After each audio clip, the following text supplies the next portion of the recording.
أعوذ بالله من الشيطان الرجيم بسم الله الرحمن الرحيم. Welcome back to a new episode of the Youth Corner with Jaffri sisters. These are the sad days. We are mourning the death of Bibi Fatima Tazarat alayhi salam. We are here with Atiya Ihsan. You might have seen her in our last episode. Today we're going to be talking more about the Masumeen and Sayyidah Fatima Zahra. Atiya Auntie shows her deep commitment for the Masumeen and is very knowledgeable. Today we're hoping to learn something from her. Thank you for having me. As we return from the previous episode, we are still continuing the same conversation of Bibi Fatima alayhi salam. And our next question is, what are the events that were leading up to Bibi Fatima alayhi salam's death? That's a great question. So we have to step back at least 6 months prior to the time of the passing of our Holy Prophet sallallahu alaihi wasallam, because Sayyidah Fatima became shaheed barely 6 months after the passing of her father. So we have to look at those events that actually caused, in part, the earthly reason of how she was called back by Allah subhanahu wa ta'ala. So you may remember that our Holy Prophet, the reason for his death was actually triggered by a poisoned arrow and the long time it took for the poison to, spread throughout the body of our Holy Prophet. So this was an illness caused by that poisoned arrow.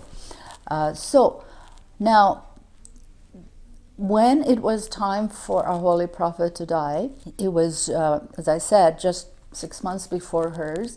And the thing is that there were a couple of events or little things that were very upsetting that happened right at the time of the Holy Prophet's passing. One of the things that happened, and this is called the remembrance of the time when the Holy Prophet asked for pen and paper at his deathbed. There were people from a couple of his Sahaba who were also present in the household at the time, and the Holy Prophet asked for pen and paper. And unfortunately, one of the Sahaba, he said, no, we don't need to provide him pen and paper because he's not well and he's hallucinating, na'uzubillah. So, of course, the Holy Prophet was not hallucinating.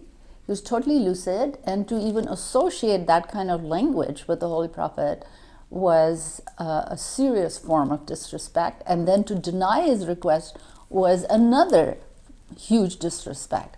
In any case, so the Holy Prophet was annoyed by this disobedience on the part of this person, and so he asked that all of them leave. And so this happened, and then the following day the Holy Prophet died.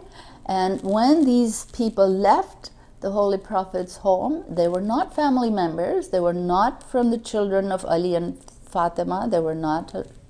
So when they left, then Ali alayhi salam busied himself in doing what is the right and honorable thing to do for any person who passes away, which is to arrange for their ghusl mayyat as well as their kafan and their burial.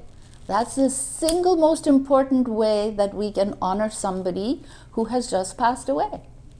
But these gentlemen, unfortunately, they went away to a gathering place, which was a political gathering, decision-making place, generally called the Saqifa, and they got busy and they started talking about who's going to be the political head of state among Muslims, who's going to be the leader. So meanwhile, of course, Amirul Mu'mineen alayhi salam did what was the right thing, and of course there were a cluster of the close followers of the Holy Prophet's family. So both family and some very close friends, they actually went and they buried the Holy Prophet. And a couple of days later, when the people from the Saqifa came back to the home of Ali alayhi salam, and they said, well, how come you buried him already? Well, the thing is that it is the command of Allah that a person, and don't forget, those were not the days that you could put somebody's body in a refrigerated space. You know, people had to be buried as soon as possible. And so Ali alayhi salam, of course, he said, look, this was the most honorable thing and the most respectful thing to do for the Prophet, so I buried him. And unfortunately, there were some hot words uttered by the other people, but we leave that behind. So then what happened was that these gentlemen, they had decided that upon the political leadership of Islam at the time, and then the next day or so, they came to the doorway of Ali alayhi salam, and they said, they were banging on the door, and they said, we want Ali to come out because he has to come and swear allegiance to the new political head of the Islamic Ummah. And because that was not something that was about to happen, because Allah has not allowed people to choose who is Allah's representative on earth. And Amirul Mu'mineen, according to our belief, because he was the one who was groomed and brought up in the lap of the Holy Prophet, and that we, for the reasons of Usul-e-Adl, that we know that human beings cannot be left without a leader that is Allah's representative. So the person who has knowledge from Allah about the Quran and has first-hand knowledge of being a member of the Holy Prophet's family from the time of his birth and helped the Holy Prophet until the day of the death of the Holy Prophet. So both Sayyidah Fatima and Imam Ali, they were in that select group of people because they were family. So this is the thing that the people, unfortunately, they were trying to drag Ali alayhi salam out of his home to take him, and there was violence. I won't go into details, but one of the things that happened was that they banged open the door to their home, and Sayyidah Fatima was standing on the one side of behind the door. And this door, when they crashed the door and they set fire to the wooden door, the door banged against her and she was crushed between the wall and the door. And she was expecting a baby whom they had already named Mohsin. So she was expecting her 5th child at the time. And that she was injured and some of her ribs were injured. So not only did she suffer the loss of her father, because she lost her mother when she was 5, and now she, at the age of 18, she also lost her father. And she saw all this violence, which was of a political nature, as opposed to being gracious and fair for Islam and for the Ummah. So this is what happened. As we know that Bibi Fatima was currently expecting when she was being crushed by the door or when she was in the time of her death. I want to know, why did Allah take her away from the world so fast when, she was only 18? See, as to why somebody is taken back at what age, that is Allah's choice, right? Allah has His plans, and as Allah has said in the Quran, Wallahu khairul makirin. Allah is the best of planners, right? So our time of arrival into this earth and our normal time, when I say normal, I mean people who are dying because it was Allah's choice to take them back.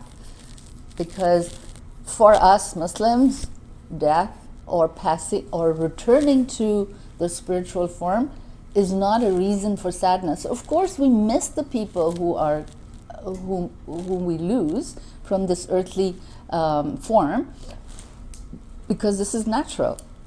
But we know that even the Holy Prophet had actually told her at his deathbed that he asked Hazrat Fatima to come close to him, and she smiled. He whispered something in her ear, and she smiled.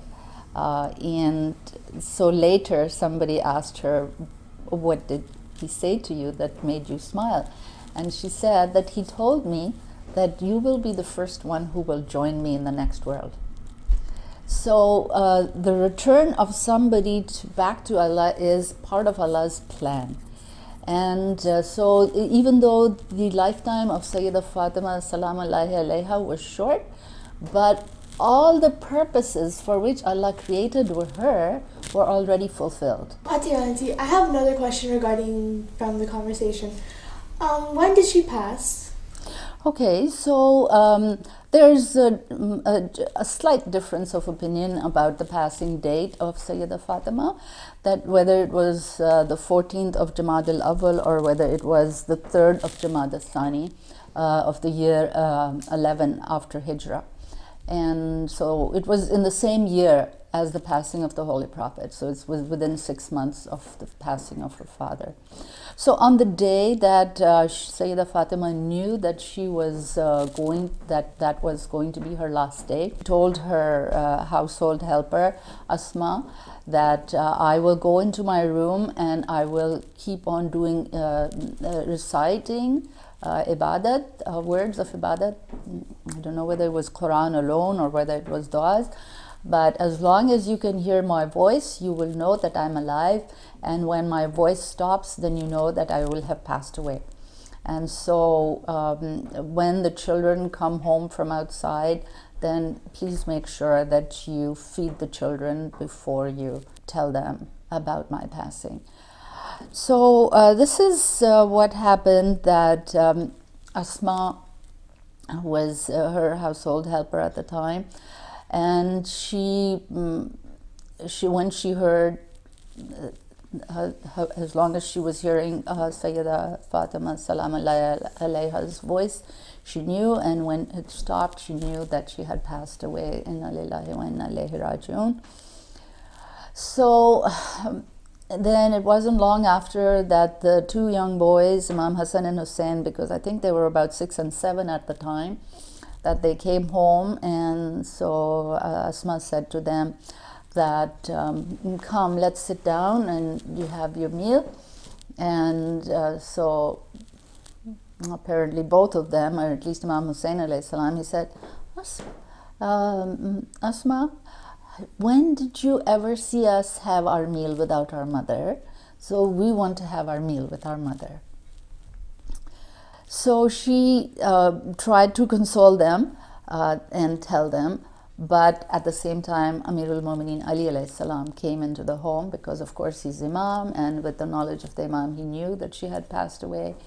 And so other things happened, and because the day prior to her passing, Sayyidah Fatima had already made her last wishes known to Amirul Mu'mineen alayhi salam. She said, please make sure that you are the only one who gives me my ghusl mayyat and kafan, does all my last rites, and please make sure that the people who caused me pain are not in attendance at my funeral, and that my funeral, my body should be taken and buried at night. So that, and he of course made sure that he followed her wishes. This was of course a very difficult time, because not only were Imam Hassan and Hussein 6 and 7 years of age, but then Hazrat Zainab and Kulthum, the two daughters of Sayyidah Fatima, they were also about 5 and 4 years of age. So she left behind 4 young children. Now we will take a short commercial break. When we return, we will talk more about the death of Bibi Fatima alayhi salam, so stay tuned.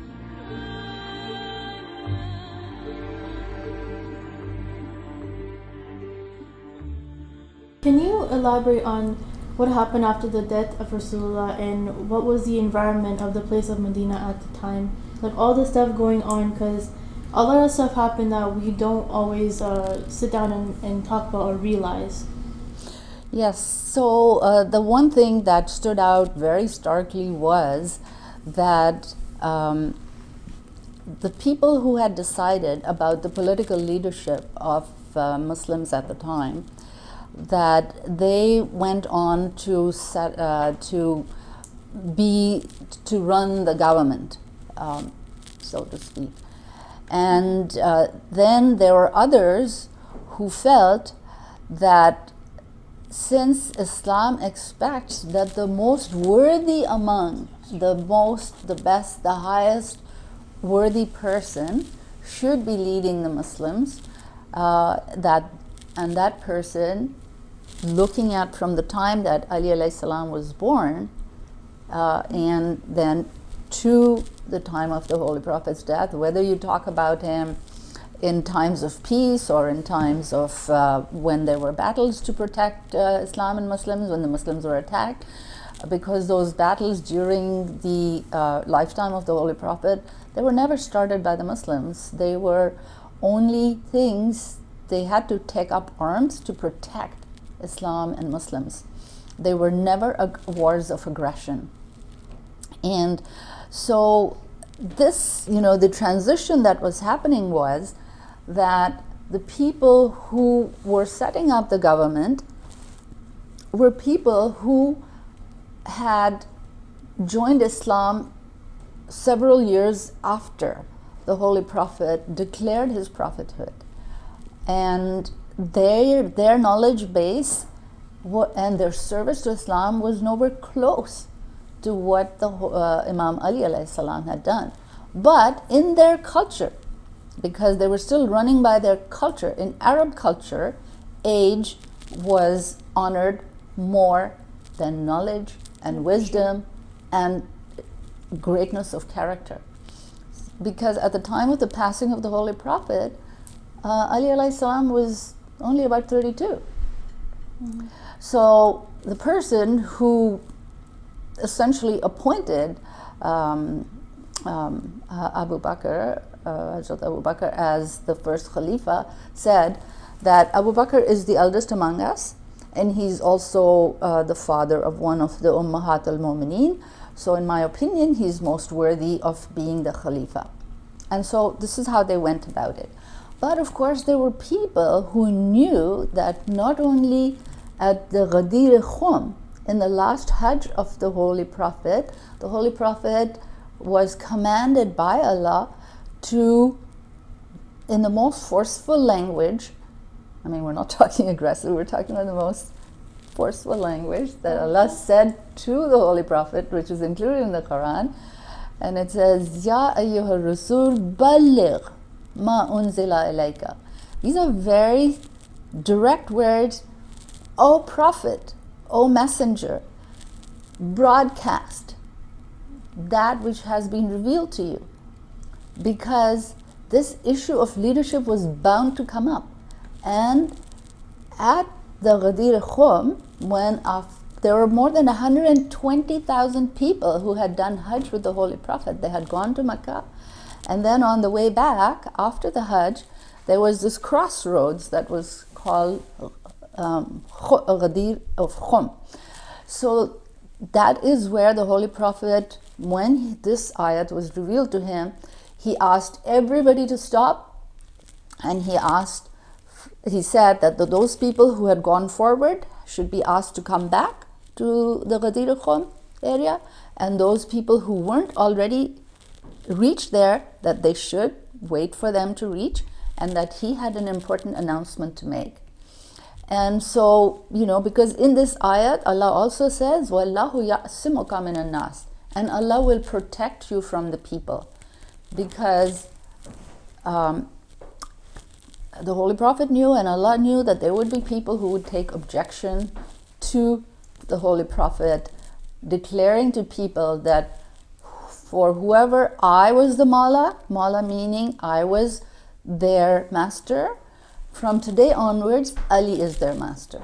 But 120,000 people came one by one to actually lay their hands and to congratulate Ali alayhi salam, because the Holy Prophet declared, he made a long speech, and that speech was actually recorded by as many as 200 historians or people who were recording it. Actually, at home, I have a copy of that entire text with its, in Arabic with its Urdu translation. Oh. So this was not something small. This was not something that happened in somebody's home. It was the largest public gathering of Muslims. And, you know, all the people who were among the close Sahaba of the Holy Prophet, they also said, congratulations, O Ali, that the Holy Prophet is saying that you are the Mawla of everybody that Holy Prophet was Mawla. And here we are. You know, the Holy Prophet has barely passed away, and they chose. So as far as we, the followers of the Jaffri faith, for us, even though the Muslim Ummah did not get the best possible political leader at the time, but for us, the spiritual master, without any break, became Ali alayhi salam, right? Yeah.